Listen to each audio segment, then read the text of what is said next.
My name is Melissa Collamati, and this is my continuous quality improvement plan for reducing single-use plastic in our household. A little about our family. My husband Ryan and I, along with our rescue pit bull Seuss, moved to Las Vegas in 2015 from Rhode Island. I had been pursuing my nursing degree in Rhode Island and continued on at UNLV, graduating with my BSN in 2017. We added a second rescue pup in 2018 and finally a baby boy this past October. Since adding Eamon, our life has been an exciting whirlwind. When deciding on a path for this project, I looked at my own health needs and the household needs. Since welcoming Eamon, we had been relying more and more on services such as takeout and grocery delivery, ordering bulk items like paper towels and baby products online, and grabbing coffee on the go. Our garage was filling up with cardboard and other excess items. We started to feel increasingly guilty about the environmental toll from all the single-use plastic items from packaging, water bottles, coffee cups and straws, and takeout.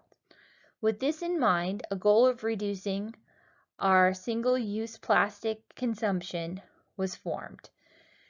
We needed to brainstorm more to make sure we had the root cause of the issue before creating a plan that focused on making it better. The whole household was part of the team, including baby Eamon. Before diving deeper on the root cause, we looked at our current usage and found we were recycling 14 paper bags full of single-use plastic per week. This excludes other recycling items like cardboard or glass. Our smart outcome was to reduce this amount from 14 bags to 6 bags or less. It may seem strange that our goal is to recycle less, but when doing a literature review for this project, we found that the world cannot tolerate the rate we are recycling single-use plastic items. If we continue at the current rate, landfills will exceed capacity by 2050. This doesn't even account for the items that never make it to the recycling center, but find their way into our oceans and waterways, harming wildlife and poisoning water. Brainstorming showed us that time was a big obstacle to overcome, as it often led us to order online. We also felt so rushed and stressed that we often forgot our reusables and grabbed coffee or food on the go.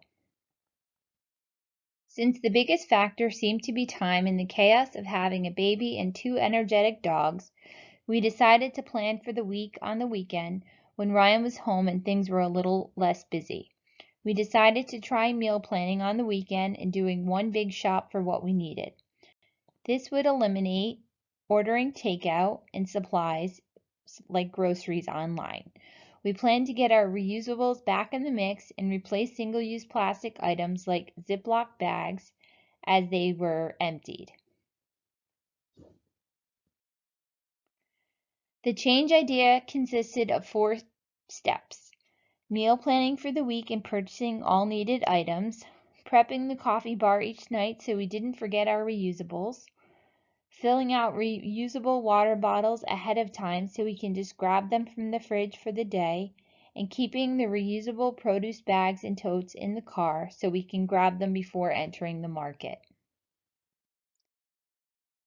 For the Plan, Do, Study, Act process, we engaged in 4 key steps. The planning box had been checked with our 4 key change ideas to make things better and reduce our single-use plastic consumption. Next, in our do phase, we put our change ideas into action. We started meal planning and we cleaned up our reusables and got them ready to go. Next, we studied the data of the first week and saw we already reduced our usage by 56% just with these simple changes. We looked into what we were still tossing in the recycle bag to see if we could reduce further. We decided to try grocery swaps, like switching out our cherry tomatoes that came in a clamshell for Roma tomatoes that we could put in our reusable bag. We looked for unintended consequences and did admit that things got pretty stressful having to make dinner every night if Eamon was fussy. We decided to plan for a couple easy, minimal, no-cook meals like having a frozen pizza for nights when things were too chaotic. We then entered the act phase and put these new plans into action. We found alternative food items reduced waste, the easy emergency meals reduced stress, and the recycling kept going further down. We were happy with our results. Prior to cycle 1, we were recycling 14 paper bags full per week. After cycle 1, we were down 56%, but we did find the unintended consequences of increased stress. Cycle 2, we implemented the 2 key new changes with easy dinners and making purchase changes at the grocery store. We found that we only recycled 4.5 paper bags that week.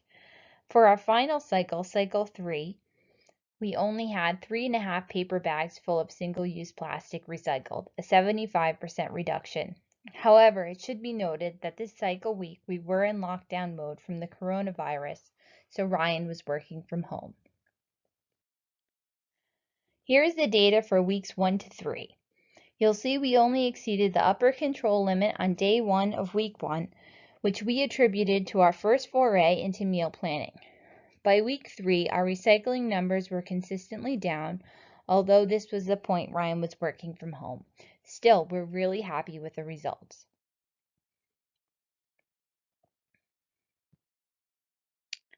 This is a slide that just shows the great progress we made week by week, and we hope to continue our efforts going forward. This project had benefits that went beyond reducing our reliance on single-use plastic. We ended up having fun planning meals for the week that led to healthier eating and a significant reduction to our food budget. We found it decreased our stress because we no longer had to ask, "What's for dinner?" on a busy weeknight. We found we only bought what we needed rather than having piles of extra bulk items sitting in the garage. It was much more fun than anticipated, creating a plan and seeing it in action. Understanding how to do a PDSA cycle will be a useful skill for the home and nursing toolbox. Thank you for listening, and I hope you had fun as much as we did.